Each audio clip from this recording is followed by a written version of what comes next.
Welcome to Dissertation Discourse, where learning obscure expectations can be fun. We will discuss strategies and techniques in the world of academia. Join us as we learn about ways to get your dissertation approved.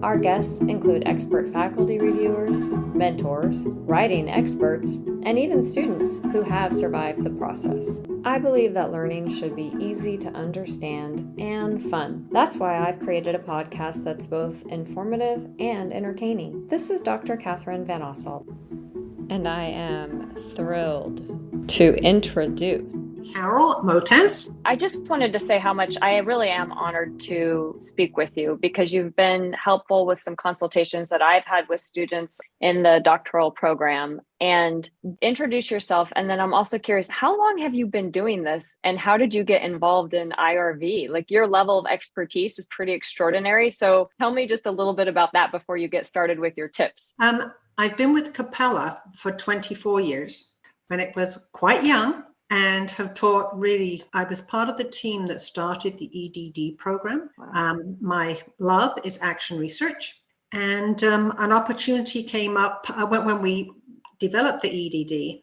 They were looking for a professional IRB team. So they asked me if I would lead that professional IRB team. And I've been doing that for 15 years. So this is it. So you truly are an expert in IRB reviews and have seen probably all kinds of wild things and straight and narrow ones. So Thank you. And tell us your name. It's Carol Mottaz. And you have your doctorate degree in? Leadership. In leadership. Okay, well, it's a pleasure. And go ahead and walk us through some of your tips for how to be successful in going through the IRB process. All right. Well, first of all, some learners may have trouble understanding this to begin with, but the IRB really is a gift to learners because we pick up certain pieces of their data collection that they sometimes haven't completely thought through well enough.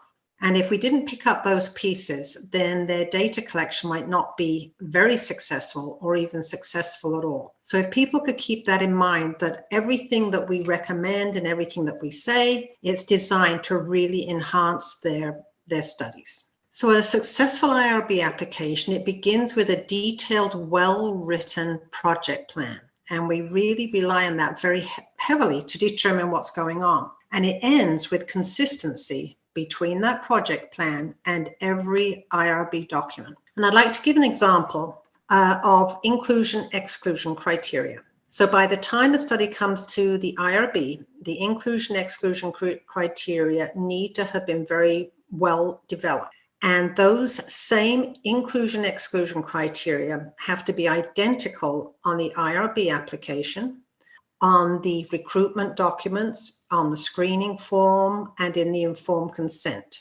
So that consistency is very, very important. If there isn't consistency, then the only conclusion that we can really make is that the researcher isn't really sure what they're doing. And of course, that's not a good thing. And actually, the first step should occur even before the application is filled out, and that is site permission. One of my major jobs with the IRB is to help learners who are stuck at the IRB for some reason. And oftentimes it's due to site permission. Sometimes learners presume that they will be able to go to an organization and conduct their research there, or they presume that a social media site that may look public will always host their recruitment materials, and that's not always the case. So looking for that site permission as soon as a study has been well developed is really job one.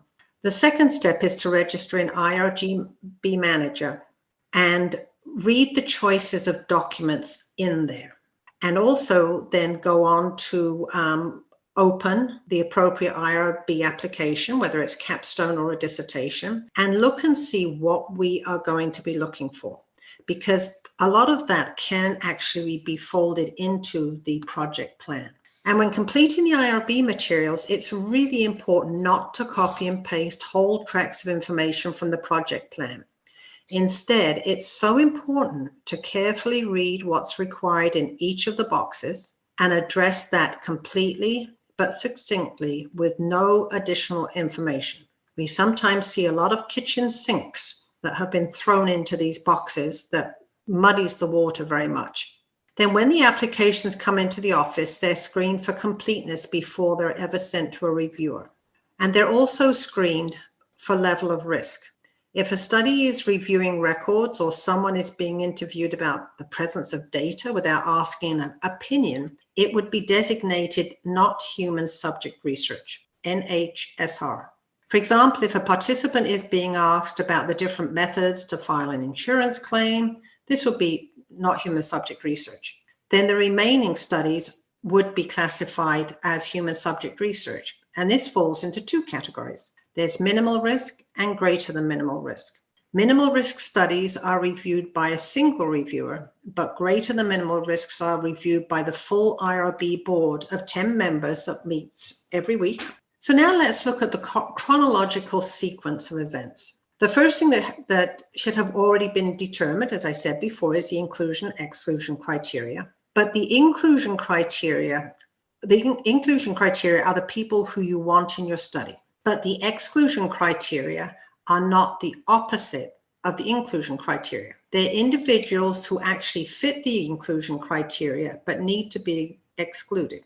For example, if the inclusion criteria includes mothers who have lost a baby, you would want to exclude those who have had this experience in the last 2 years. It's too much of a risk for them to talk about this terrible incident in the recent past. So that would be your exclusion criteria.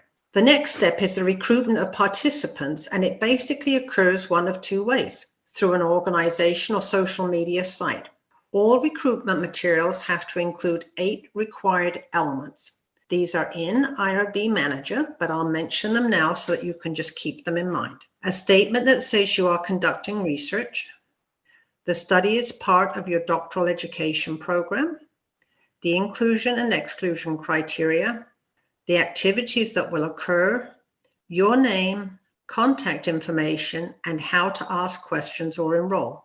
To recruit at an organization, you need to write a letter or email to the appropriate person asking that a flyer be sent out to all eligible individuals. You need to upload the email and flyer to the IRB application for our review. Recruiting via social media sites is the same, except there'll only be an email sent to the site administrator. Don't presume no site permission is needed. Some social media sites may not require permission to post general information, but don't approve research postings. And personal social media sites such as Facebook and LinkedIn aren't encouraged in minimal risk spaces because they're not effective, and they may introduce bias into the recruitment. They aren't allowed at all in the greater than minimal risk space. I have to confess, I love a well-developed flyer. It's one-stop shopping for those of us who live in the soundbite world of Twitter and other avenues where you just have to quickly peek at something to get the idea of what that posting is all about. An example I'd like to share is I worked with a learner who had only been able to recruit one person in 6 months and was very distraught. We worked together to produce a flyer. She posted it on a Saturday evening and had 72 responses by the next day. So her next cause of angst to me is, what am I going to do with all these 72 responses? Which is a very good problem to have. The next step is screening. Once potential participants have indicated an interest in your study, you can screen them via email or phone for minimal risk studies, or by phone for greater than minimal risk studies. It's important to remember that screening questions have to be exactly the same as your inclusion-exclusion criteria, but put in the form of a question. No other questions are allowed at this time. For example, a mother who has lost a baby would be asked, "Have you lost a baby?" Once potential participants have been screened successfully, it's time for the most important document, the informed consent form. Templates are provided in IRB Manager, so make sure you select the correct one. Stick to the template language until you come to a space that needs to be customized for your study. There are a few sections that researchers struggle with. In the section, what will happen during this study, begin with data collection. Don't mention screening or signing the informed consent form. If you're going to conduct interviews via Zoom or a similar platform, use the informed consent form that has the privacy statement about collecting data remotely in the "How will I protect your privacy and confidentiality" section.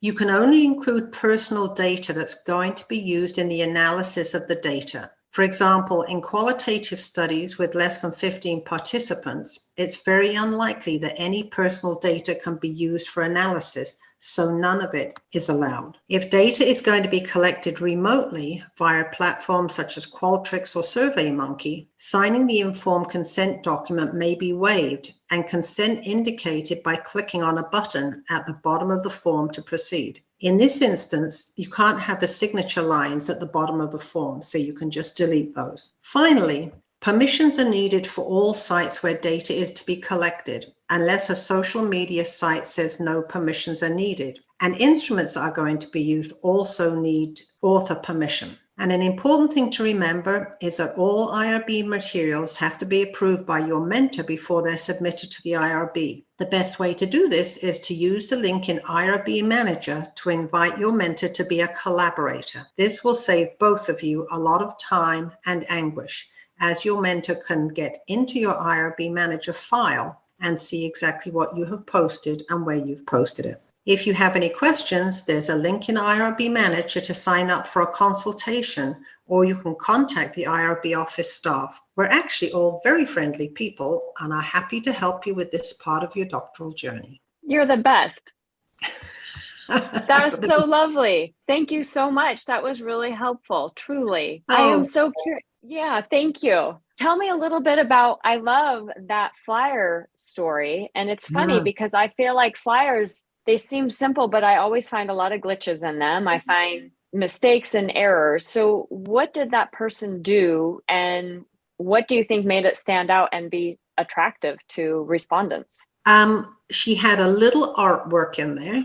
I tell people not to use photographs because that file size can get large, and then you need permission to use photographs. So it had a small picture that was quite colorful. And then at the top, research participants needed, and then each of the 8 elements were presented below it.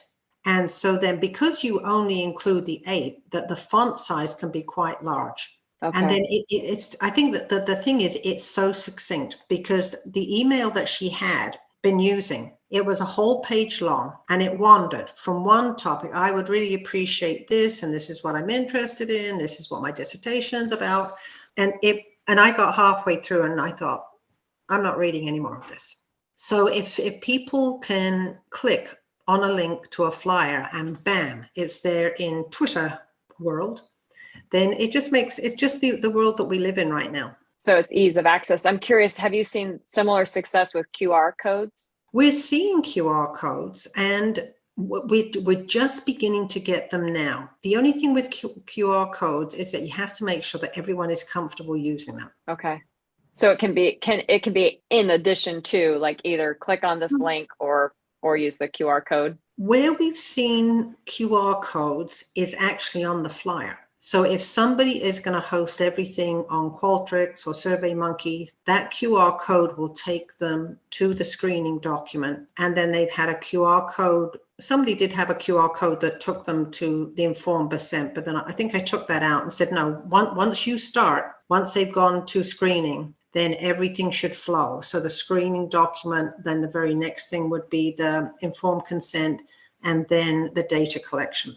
Okay. I said, don't make them click on anything more than they have to click on, because they'll be like me looking for something and I'm somewhere where I don't want to be. Make it as easy as possible. I always feel like that's the best tip ever. Yeah, you don't want to waste your time. Let's have the calendar for when the meeting for qualitative, for example, have that easily accessible right away, rather than saying, email me and we'll find a time to meet. Instead, just be able to pick a time in your calendar that's ready to go so that you can interview straight away. Right. That really is because it's amazing how many of our learners do everything on their phone. Yes. I don't know how they do that. I know, it hurts me just to think about writing a paper or a discussion response on my phone. Mm-hmm. Talk to me a little bit about I feel like you sort of alluded to this, but with qualitative research, and actually looking at what you're trying to study. Right now, what is appropriate as far as gathering demographic data and information around racial background, around gender identity, around age, even? Where are we landing with, is that appropriate? Is it not appropriate? Tell me. There has to be a purpose. This is all couched in it. There has to be a purpose for it. It can't be because you're nosy and you just feel like gathering this information. There has to be a purpose, and the only purpose that there can be is to include it into your data analysis. Now, my dissertation many years ago, 25 years ago, was mixed methods. And so for me, I gathered demographic back then. It was sex and age and location, because then when I crunched the numbers, I did it according, because I had 274 pieces of data sources. And so then I could do a lot with that. But if, for example, a lot of this qualitative research is only just 15, then you can't, by the time you have passed out gender equity, age, location, you would only have like one of each. And so unless you're really trying to connect, for example, a school counselor out in the field who's in their early 20s versus someone who's in their 50s, unless you're really trying to connect that data, there's a purpose there, just omit that information. That's right. Then you can't collect. Okay. All right. And then, thank you. And then another question that I would love your insight on are incentives for rewarding or just recognizing people's time, in particular with qualitative research. I don't really see incentives being used in quantitative, but I'm curious about the use of incentives, because can you give the thank you gift card after the interview, or do you give that before the interview? And what is standard procedure right now? It has to be before, otherwise it's coercion. And depending on the population, if you're looking at somebody who is on the lowest socioeconomic level or somebody that's homeless, they might become uncomfortable partway through the interview. But if they know that $25 gift certificate is there, may feel like they had to continue. So it has to be offered before, and on the IRB application, it has to say that it will be offered before the interview. So they have to have given consent. So they've got to that point, but at the beginning of the interview, that's the appropriate one. And logistically, how have you seen people do that? Do they just kind of send a link through, like they have someone there right before they go to interview, they do that final screening, and then they just send it electronically? Is that what you've seen done? They have said that, yes, that they, if you go to, if it's going to be like Target or Amazon, on those gift cards, you just need an access number that's right on the card. So then they provide them with that number. Okay, great. That's very helpful. And I'm curious, when did you see that switch? Because I feel like historically this feels newer to me. When did this change happen? That, like, just guessing. At the beginning of COVID, because before COVID, a lot of interviews, we didn't allow for them to be via Zoom. They had to be in person. But then during COVID, because they couldn't be in person, then the risks that we were thinking that would happen with being online, that you wouldn't be able to tell if somebody was getting very distressed, that wasn't the case. It was disproved. And so then now I usually recommend Zoom interviews. Interesting. Because everyone has Zoom, and it's easier to recruit. Yeah, have that interview in their pajamas on a Saturday morning with a cup of coffee. Yeah, it's so interesting. I just had someone the other day. She really wanted to do live interviews. And I said, at the end of the day, I don't think it'll make your data any richer. And I think you'll just have more people willing to do it because it's so convenient. And so even though I still recognize it still means that there's a population we're not accessing. Like, there are still people who aren't in social media rooms. There are still people who aren't communicating this way. And yet I feel like when it comes to getting your research done, you really want to make it as smooth as possible to finish your efforts. Yeah. So before COVID, for greater than minimal risk studies, for example, everything had to be face-to-face, and you could only go remote if there was a reason not to do face-to-face. Now that's completely flipped. It's really better to do remote unless there's a very definite reason that you need to go face-to-face. And it actually provides more privacy. Mm-hmm. Yeah. Yeah, and I think people, we found that it seemed like people feel more comfortable sharing via Zoom than they do face to face.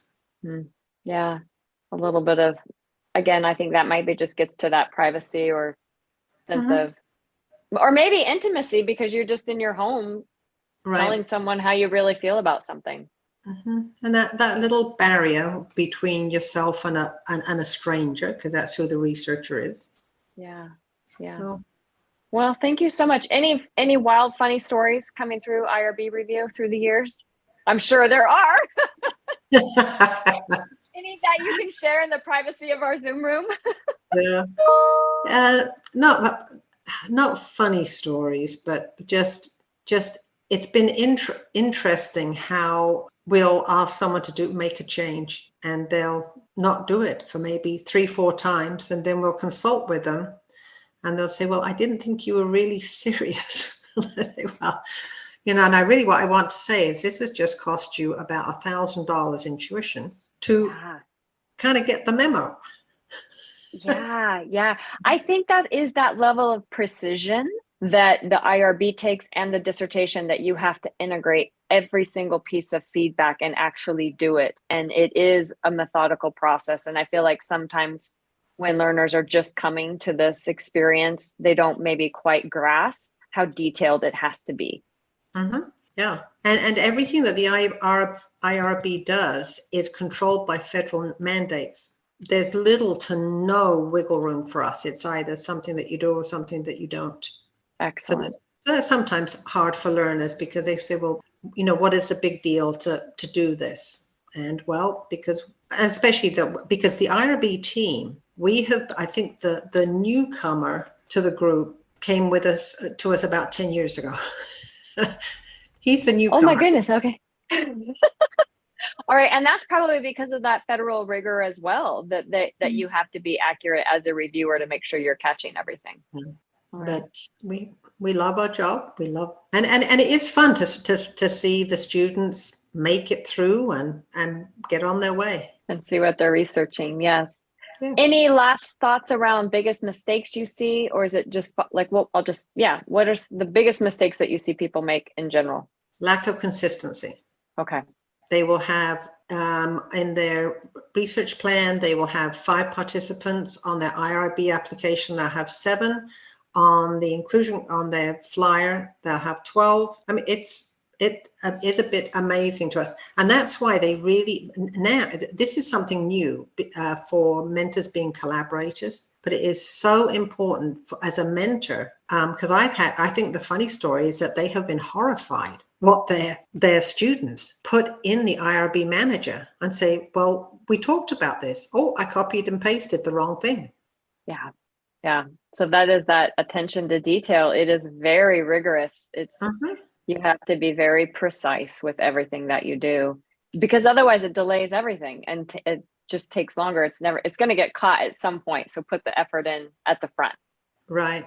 And really, we've had people come back and say, oh, I forgot to do this. Well, then you have to file a modification form, but after you've taken that change through the school.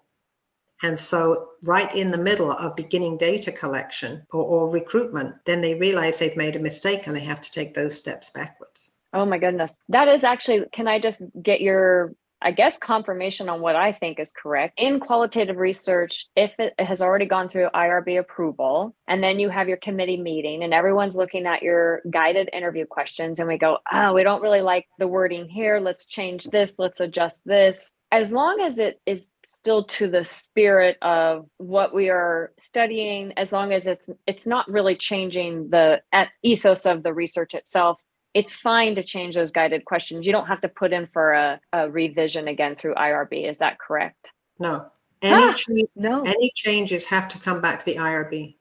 Oh my goodness. I'm so glad I asked. Yeah. And so, but that's with a modification form. So when and we get modification forms filed all the time, and mostly due to recruitment, because people can't recruit enough people. And so then you just say you're changing these.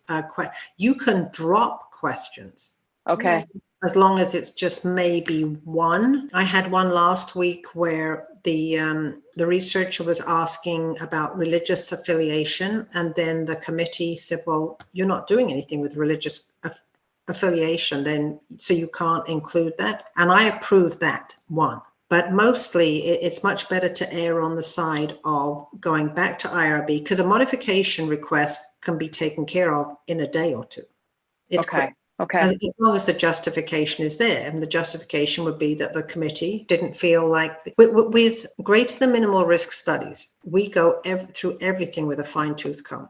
If something is very minimal risk, and then we don't look so much at scientific merit, as long as it looks okay, and we could look at it and say, these questions could be better or whatever. That's for that committee to catch later on. But then if they do catch them, then it just needs to come back to IRB to say, the committee, the questions weren't rigorous enough, or I need another question to address my research questions. Okay. That's interesting, because I feel like there's a bit of conversation around, is it to your best benefit to go through IRB before you have your committee review meeting, or go have your committee review meeting before you go through IRB?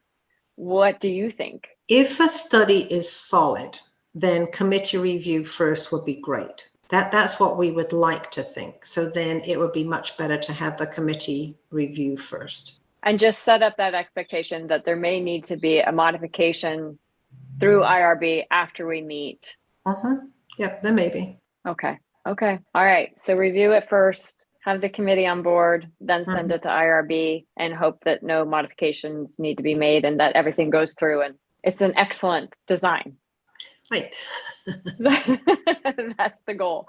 That's the goal. Yeah. Thank you so much. Any other tips or thoughts that you would like to share? I can't think of any, but if I do, I'll let you know. Well, thank you so much. And I'm just really curious. I love to run. I love to watch my kids play sports. I'm curious, what do you like to do in your spare time? What are some of your hobbies, or what else do you do besides review research? I like philanthropic activities. I used to, my very first job in England, I taught social studies in the morning and Phi Ed in the afternoon, and I coached. So I loved that job. 5 years ago, I opened a used sporting goods store for Big Brothers, Big Sisters. And so that has taken a lot of my time. And before that, I opened a homeless shelter. So I just, that takes up a lot of my time. Travel, and I love dinner parties. I love to cook. That's so fantastic. Well, you have helped a lot of people, both locally and whoever gets the opportunity to hear this. Thank you so much for sharing your wisdom. And I'm just so grateful for your expertise. Thank you, and enjoy the rest of your day. You too. Bye now. Okay, bye-bye. Leave a comment if this was a helpful review, and give me your tips. I know that you're busy and wanting to earn your PhD is a lofty and rigorous goal. A few minutes with this podcast will save you time. Stay tuned to Dissertation Discourse, where learning obscure expectations can be fun.